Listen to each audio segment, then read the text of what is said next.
رب کو یاد کرنے کی برکت۔ فاذکرونی اذکرکم واشکروا لی ولا تکفرون،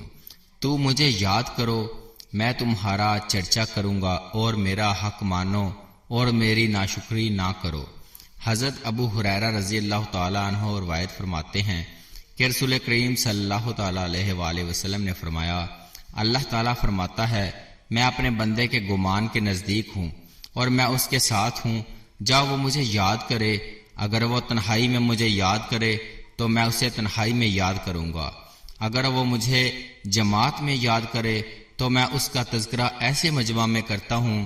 جو اس کے مجمع سے بہتر ہے۔ اے ایمان والو، تمہارے مال نہ تمہاری اولاد کوئی چیز تمہیں اللہ کے ذکر سے غافل نہ کرے، اور جو ایسا کرے تو وہی لوگ نقصان میں ہیں۔ نہ دولت سے، نہ دنیا سے، نہ گھر آباد کرنے سے